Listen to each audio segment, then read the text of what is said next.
Le balsa est un bois très léger et cassant. Il est utilisé surtout pour la fabrication de maquettes et de décors de cinéma. Il se vend en planchettes et baguettes de toutes formes. Les techniques du travail du balsa sont bien simples. Nous pouvons les couper, les coller et les façonner facilement.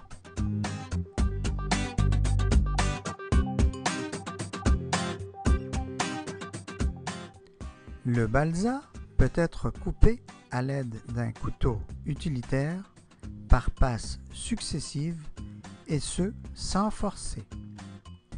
Si l'on forçait, on risquerait d'écraser le bois.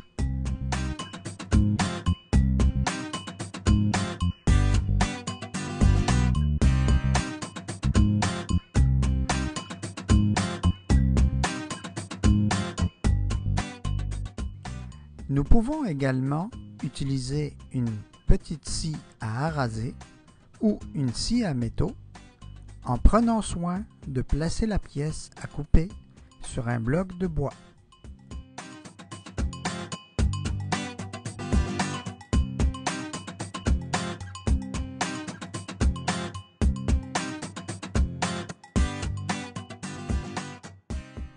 Toutes les baguettes se coupent également à l'aide d'un couteau utilitaire ou à l'aide d'une petite scie.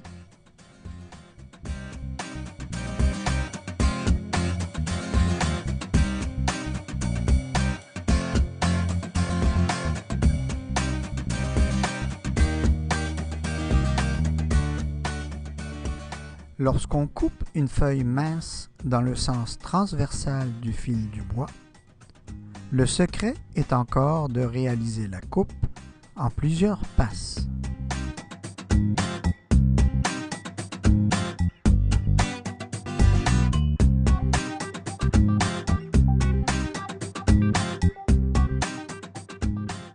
Des ciseaux bien aiguisés peuvent également être utilisés, mais nous risquons de courber la feuille et de fendre le bois.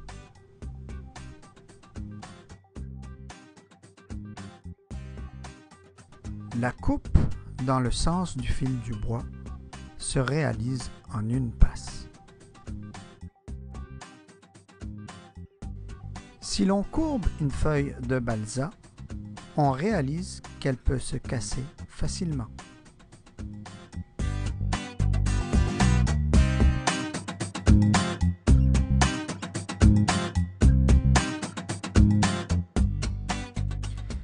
Pour avoir une bonne épaisseur de balsa, il sera parfois nécessaire de coller 2 ou 3 morceaux ensemble. Pour cela, assurez-vous de bien étendre la colle uniformément. À l'aide d'une cale de bois et d'une serre, maintenir le tout le temps de la prise.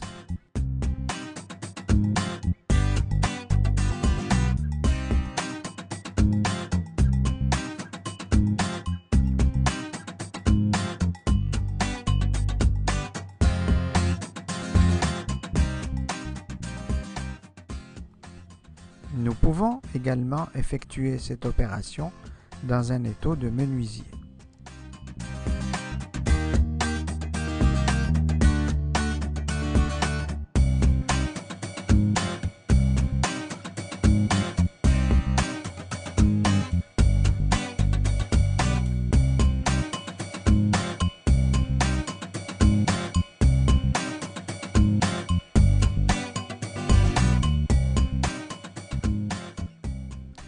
Après séchage, il sera parfois nécessaire de poncer l'excédent de colle et d'uniformiser les morceaux que l'on aura à façonner.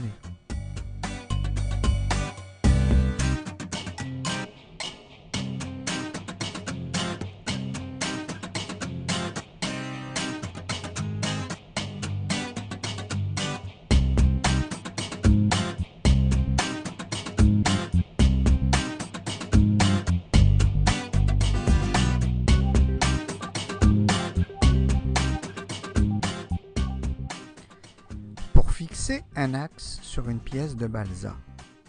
Trouvez le centre.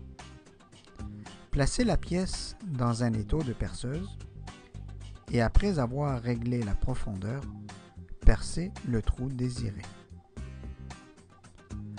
En appliquant une goutte de colle sur un goujon, introduire celui-ci dans le trou et laisser sécher.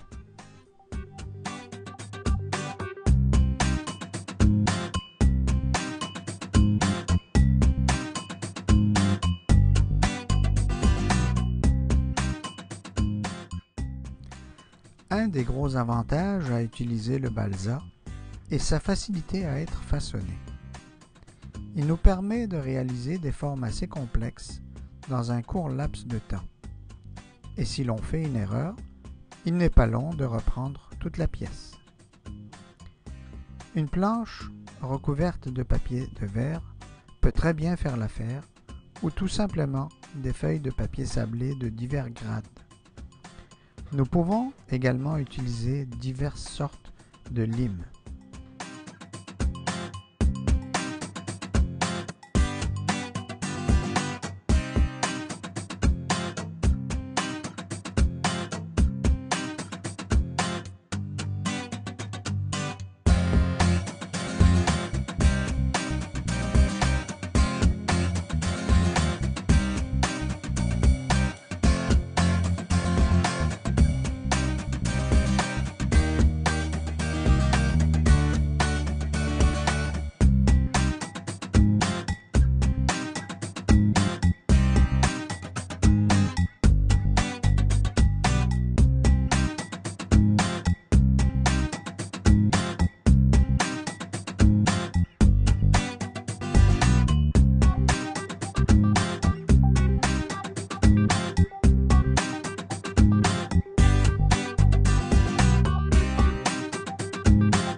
Pour courber une plaque de polystyrène, nous devrons la chauffer à l'aide d'un élément linéaire chauffant.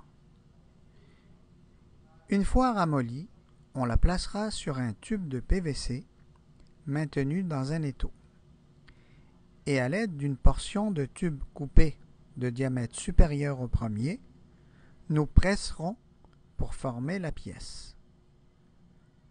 Nous couperons par la suite l'excédent sur l'étau.